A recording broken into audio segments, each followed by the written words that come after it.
뉴스와 투자를 이어주는 라디오 투자뉴스입니다.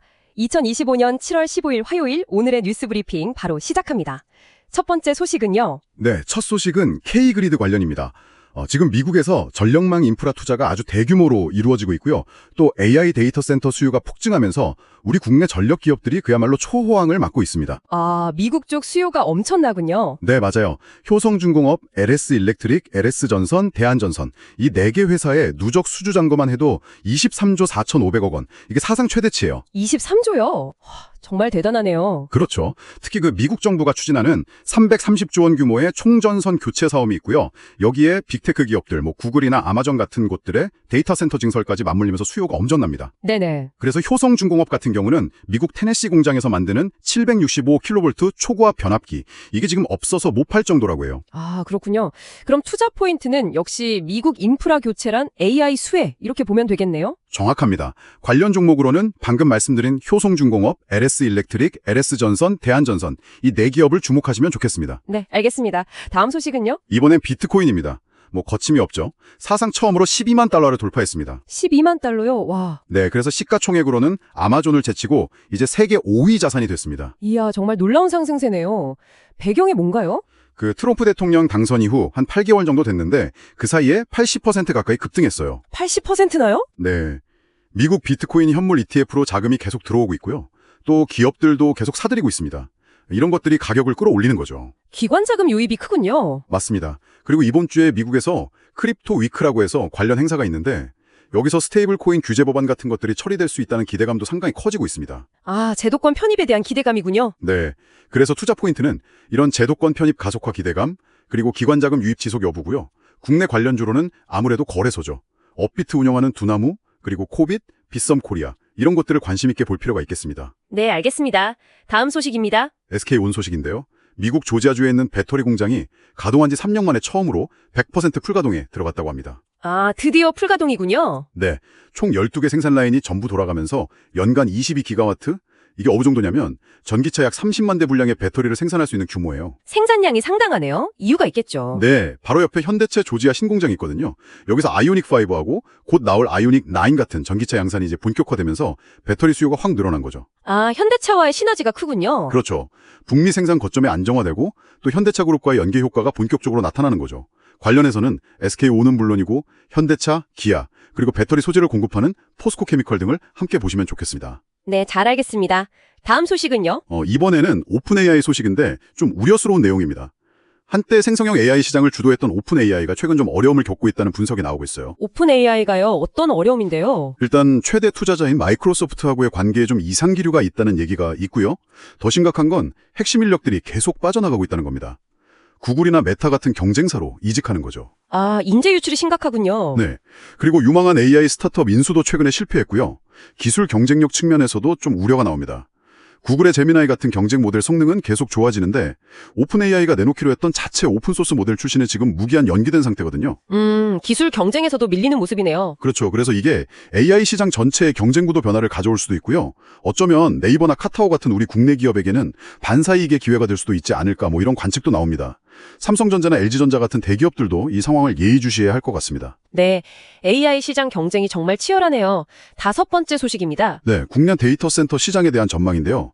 AI 확산하고 디지털 전환이 빨라지면서 3년 뒤인 2028년에는 이 시장 규모가 10조 원을 넘어설 거라는 예측입니다. 10조 원이요? 성장세가 대단한데요. 네, 한국데이터센터연합회에 따르면 연평균 성장률이 13%가 넘어요. 그래서 2028년에는 10조 1,900억 원 정도 될 걸로 보고 있습니다. 와. 그래서 이걸 뒷받침하기 위해서 2028년까지 신규 데이터 센터를 70여 개나 짓거나 아니면 추진 중이라고 합니다. 76개나요? 엄청나네요. 근데 문제는 없나요? 과제는 있습니다. 이 데이터 센터의 75% 그러니까 4개 중 3개가 수도권에 너무 몰려있다는 점하고요. 또 이 많은 데이터 센터에 전력을 어떻게 안정적으로 공급할 거냐는 문제가 남아 있습니다. 아, 수도권 집중이랑 전력 문제가 있군요. 네. 그래도 어쨌든 데이터 센터 인프라 투자는 계속 확대될 거기 때문에 관련해서 네이버, 카카오, NHN 그리고 LG CNS 같은 기업들이 수혜를 볼 것으로 기대됩니다. 네, 알겠습니다. 자, 여러분, 이런 뉴스를 매일 받아보고 싶으시면 구독해 주시고요. 좋아요는 저에게 정말 큰 힘이 됩니다. 또 궁금한 점 있으시면 언제 언제든지 댓글 달아주세요. 네, 다음 소식 전달해드리겠습니다. 네, 이번엔 좀 안타까운 소식인데요. 6월 고용시장이 IMF 외환 위기 이후로 가장 안 좋았다고 합니다. 아, 고용시장이요? 얼마나 심각한가요? 그 구직자 한 명당 일자리가 몇 개 있나 보여주는 구인배수라는 지표가 있는데 이게 0.39로 나왔어요. 1999년 이후, 그러니까 25년 만에 가장 낮은 수치입니다. 0.39면 일자리가 정말 없다는 얘기네요. 그렇죠. 특히 우리 경제에서 중요한 제조업 고용보험 가입자 수가 54개월 만에 처음으로 줄었고요. 건설업은 23개월 연속 감소세입니다. 제조업, 건설업 둘 다 안 좋군요. 원인이 뭔가요? 기업들이 아예 사람을 새로 뽑으려는 시도 자체가 줄었어요. 신규 구인 인원이 11% 넘게 급감한 게 직접적인 원인입니다. 아, 기업들이 채용을 줄이는군요. 네, 제조업하고 건설업 경기가 같이 안 좋아지니까요. 그래서 투자하시는 분들은 관련 경기 민감주들 당분간 좀 조정 가능성에 유의하셔야 할 것 같습니다. 예를 들면 현대건설, 대우건설, 삼성물산, GS건설 같은 종목들은 하락 리스크를 좀 염두에 두셔야 할 수도 있습니다. 네, 경기 상황을 잘 살펴봐야겠네요. 다음 소식입니다. 이번엔 네이버 소식입니다. 네이버가 로봇 기술 개발에 속도를 내고 있다는 내용인데요. 올해 상반기에 네이버가 등록한 특허가 72건인데 그중 3분의 1, 그러니까 24건이 로봇 관련 기술이었다고 합니다. 와, 특허의 3분의 1이 로봇 기술이면 정말 집중하고 있다는 거네요. 네, 맞습니다. 네이버는 자기들이 잘하는 클라우드나 자율주행, 매핑 같은 이런 소프트웨어 기술을 로봇에 접목하는 데 힘을 쏟고 있고요. 네. 올 하반기에는 자체 개발한 서비스 로봇 루키라고 있는데 이거 업그레이드 버전도 공개할 예정이라고 해요. 그래서 네이버의 로봇 사업이 이제 본격적으로 시작되는 거 아니냐, 이런 기대감이 커지고 있습니다. 아, 루키 기대되네요. 관련 종목은 네이버 말고 또 뭐가 있을까요? 네이버는 당연히 봐야 하고요. 국내 로봇 기업들, 예를 들어 두산 로보틱스나 현대 로보틱스, 레인보 로보틱스 같은 기업들도 같이 주목해 볼 필요가 있겠습니다. 네, 로봇 시장도 점점 커지네요. 다음 소식은요? 이번엔 쿠팡입니다. 쿠팡 주가가 정말 로켓처럼 상승하고 있다는 소식인데요. 최근 석 달 동안 주가가 50% 넘게 급등했어요. 3개월에 50%요? 대단한 상승이네요. 실적이 좋았나요? 네, 실적이 아주 탄탄했습니다. 1분기에 매출은 역대 최대였고요. 영업이익은 무려 285%나 증가했고 순이익도 흑자로 돌아섰습니다. 와, 실적이 뒷받침되는군요. 그렇죠. 근데 여기에 더해서 최근에 쿠팡이 클라우드 컴퓨팅 시장에 진출하겠다고 발표했거든요. 이게 시장에서 아주 좋게 받아들여지고 있습니다. 클라우드요? 이커머스 기업인데? 네, 그래서 단순히 이커머스 기업이 아니라 아마존처럼 기술주로 변모할 수 있다는 기대감이 커지는 거죠. 또 정부가 추진하는 AI 정책의 수혜를 받을 수 있다는 점도 긍정적으로 작용하고 있습니다. 성장성에 신사업 기대감까지 더해졌군요. 맞습니다. 관련해서는 쿠팡 외에도 비슷한 사업 구조를 가진 네이버나 카카오, 또 유통 경쟁사인 이마트 등도 같이 볼 수 있겠습니다. 네, 알겠습니다. 다음 소식입니다. 이번엔 코스피 소식입니다. 최근에 원화 가치가 좀 약세를 보였잖아요.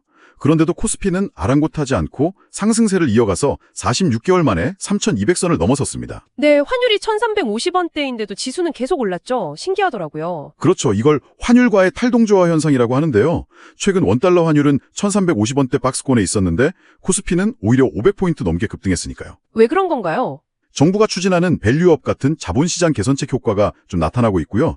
또 외국인 자금이 꾸준히 들어오면서 우리 증시가 자체적인 상승 동력을 확보한 거 아니냐, 이런 분석이 나옵니다. 아, 체력이 강해졌다는 거군요. 네, 다만 좀 우려되는 부분도 있습니다.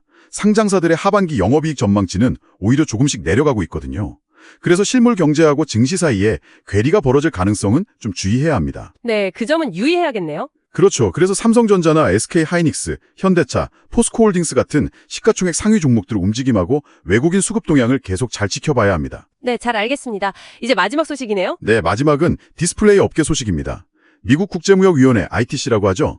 여기서 중국의 디스플레이 업체인 BOE가 삼성 디스플레이의 OLED 핵심 기술 영업 비밀을 침해했다는 예비 판결을 내렸습니다. 아, BOE가 삼성 기술을 침해했다고요? 네, 그렇다는 예비 판결이 나온 겁니다. 그래서 ITC는 BOE 제품에 대해서 미국 내 수입을 금지하는 제한적 배제 명령하고 또 불공정 행위를 중단하라는 명령을 권고했습니다.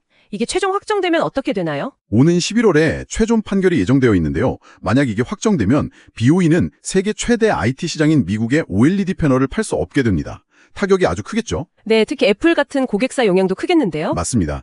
애플 아이폰 공급망에도 차질이 생길 가능성이 높습니다. 반대로 삼성 디스플레이에게는 이게 반사 이익이 될 수 있고요. 또 글로벌 OLED 공급망 전체가 재편될 가능성도 있습니다. 그렇군요. 관련 종목은 어디를 봐야 할까요? 네, 직접적인 당사자인 삼성 디스플레이와 경쟁사인 LG 디스플레이를 봐야 하고요. 또 완제품 업체인 삼성전자와 애플의 주가에도 영향을 줄 수 있으니 함께 주목할 필요가 있겠습니다. 네, 오늘 소식 감사합니다. 이상으로 라디오 투자 뉴스였습니다. 감사합니다.